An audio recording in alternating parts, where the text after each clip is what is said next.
make a clay mold or a clay piece.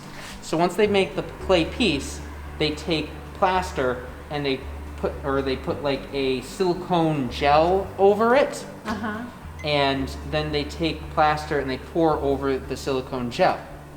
Once they do that, they can then cut it and take it away, and you have reproductions of both sides. Oh, okay. So it's like double casting. So then they would take it, they'd flip it over, and they would pour the plaster into it.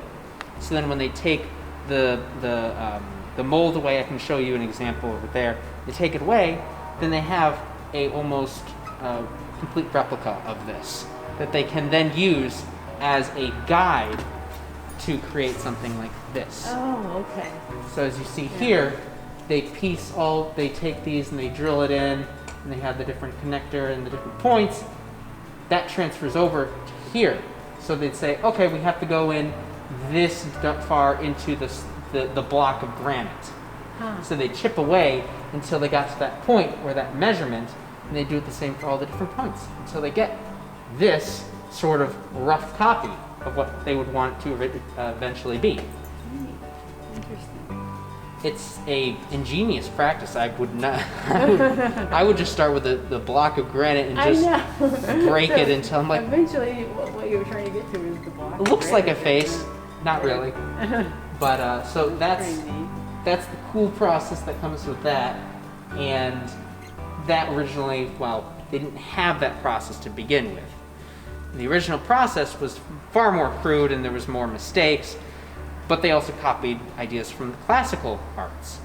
And what transpired here in Barre was from the 1860s to about 1960, the majority of the population that came here to Barre were Canadian, followed by Italian, and then followed by Italian, Scottish, and then Spanish. So, but anyway, all those different groups have in their heritage carving, artwork, sculpture work, quarrying.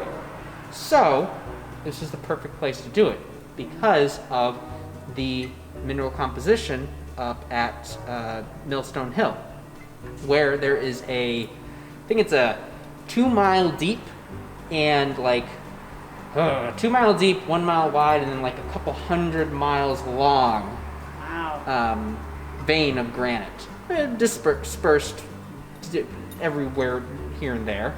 And if you go up to Upper Graniteville, there is the Millstone Trail, which you can see all the quarries that have been flooded, that kids still jump into as kids do, but they don't realize that there's actually rebar sticking up at the bottom of it, and old cars and cranes. I would not want them to do that, but I myself, I do urban exploration, so I guess it's a form of it. But yeah, anyways, so that's the way that they make the granite, and these are the calipers that I was talking about.